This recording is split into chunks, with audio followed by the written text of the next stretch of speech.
We continue the interpretation of Bent Flyvbjerg's How Big Things Get Done. This is the fourth part. Imagine this scenario. Your company is about to undertake a major project. The chairman says, this is a brand new project, and we must innovate, set an example for the industry, create a sensation. The project should exude a unique artistic sense, utilizing the latest technology and daring designs. John, a senior executive, speaks up, this is indeed a new project, and our company has no experience. I feel there's too much uncertainty. Can we modify the design and use mature technologies? There are a few critical tasks we don't know how to handle. Can we outsource them to experienced firms? The chairman responds, John, you're good at everything, but you're too conservative. Precisely because it's a new project, we should take it on ourselves. We want to be the first to try this. Once we succeed, we'll gain a first-mover advantage. No experience before?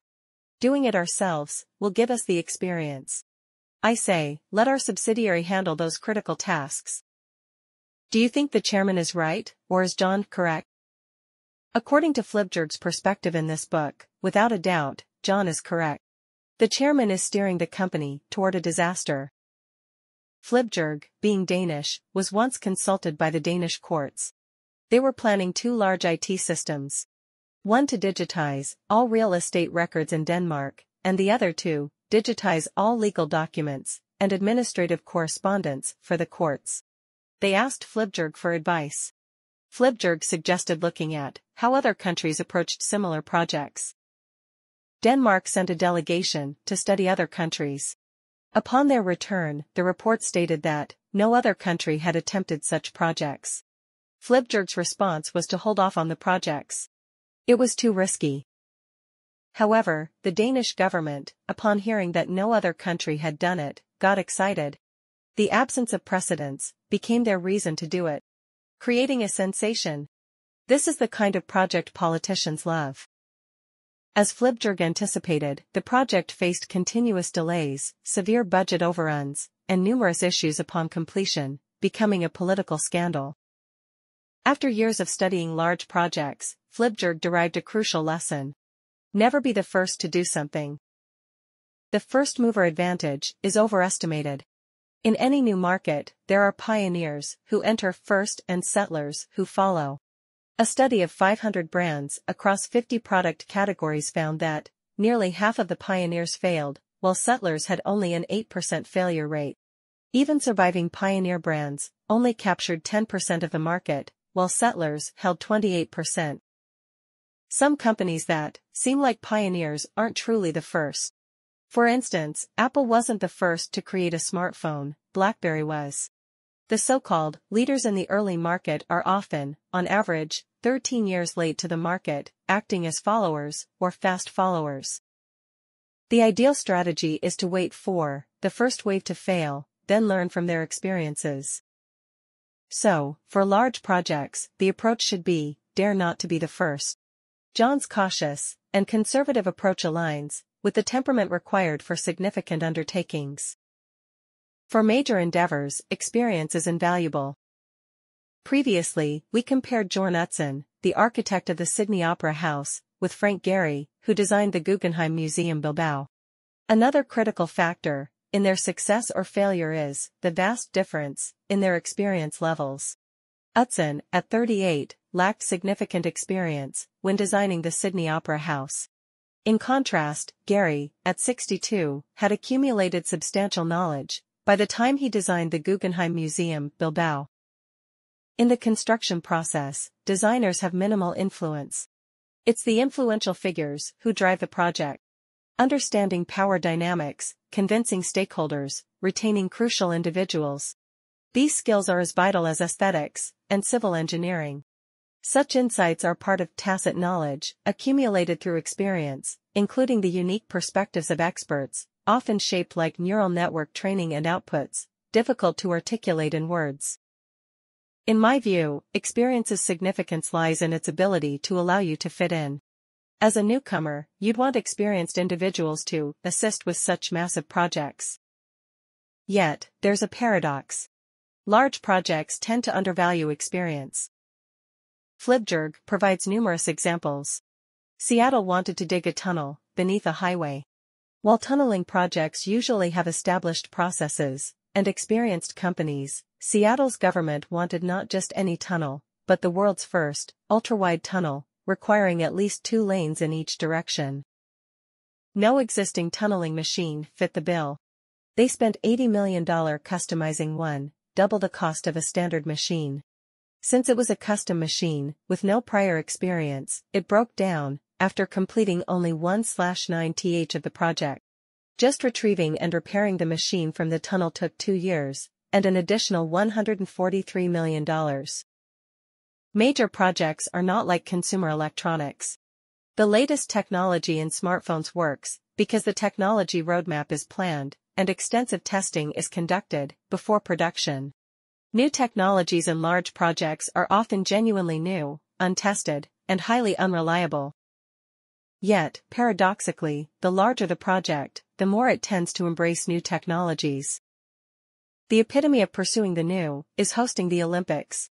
According to Flyvbjerg statistics, every Olympic Games, summer or winter, since 1960 has exceeded its budget. On average, the cost overruns are 157%. Among over 20 project categories, in Flyvbjerg's team's statistics, Olympic Games rank second in exceeding budgets, just behind the formidable challenge of nuclear waste storage. On one hand, the Olympic Games are designed for countries to take turns hosting, deliberately involving newcomers.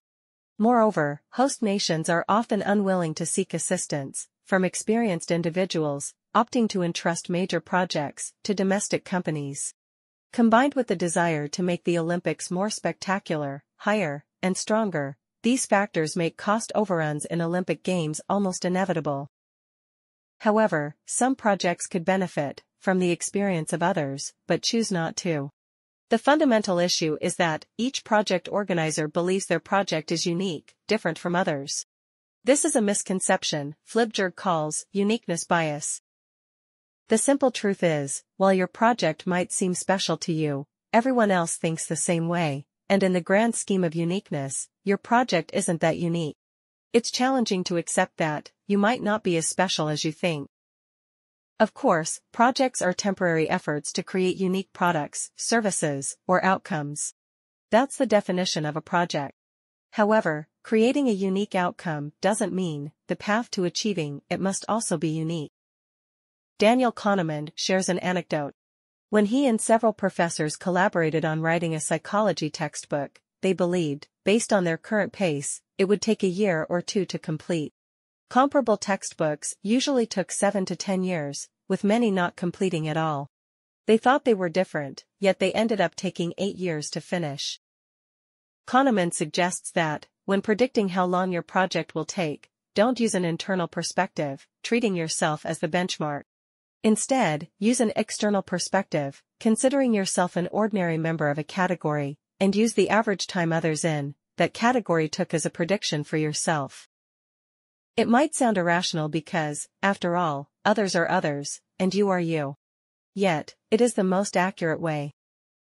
For instance, mentioned earlier, biographer Robert Caro, usually reliable, estimated 9 months to a year to write a biography, but took 7 years, facing financial difficulties in the process. Later, Caro learned that other biographers also took 7 to 8 years to write a book. Writing a book is different from writing an article, but others know that, and you don't. Methods to estimate project completion time rely on anchoring and adjustment. First, find a reference point as an anchor, then adjust based on the unique aspects of your project.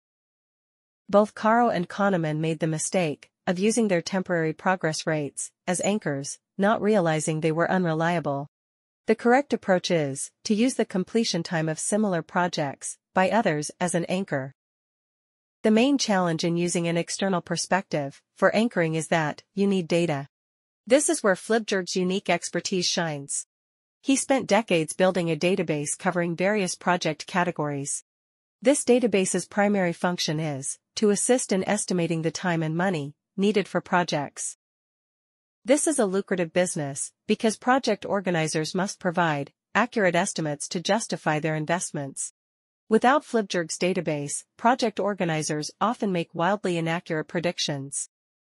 The reality is, even if the database lacks a project similar to yours, or if you use a somewhat related project from a different category as a reference, it's still more reliable than conjuring up estimates out of thin air.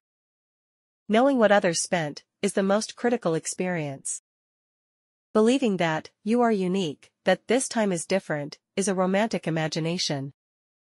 Large projects require a mindset of being unremarkable, grounded, and using the most prudent methods. If you struggle to resist the urge to be unique, consider the Empire State Building. Its design wasn't groundbreaking. It used mature technologies of its time, and the most experienced individuals were involved. It didn't intentionally pursue novelty and change. Because the builders knew that, once the Empire State Building was completed, it would be the world's first, it would be sensational. That accomplishment alone was romantic enough. Inexperienced youth often harbor illusions of winning in a unique way. Experienced individuals know that winning is already an extraordinary achievement. In this section, we've discussed the importance of experience, external perspectives, and avoiding uniqueness bias.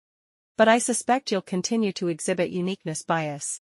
If you doubt this, consider two questions. The first question. If you haven't found a life partner yet, what are your requirements for a spouse? The second question.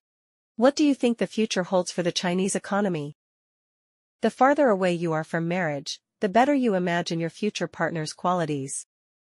You might believe the Chinese economy is unique, arguing that never before in human history has there been such large-scale rapid growth. You might think you've broken all the rules of experience. The reality is, it's best to look at the qualities of partners chosen by people around you. Moreover, many Asian economies have experiences that China can learn from and has learned from. The Chinese model is just one example of the Asian model. This concludes this part of the content. In the next part, we will talk about modularity. If you feel there is value in this, please like, subscribe to this channel, and leave your thoughts or suggestions in the comments section. Let's grow together and read more good books.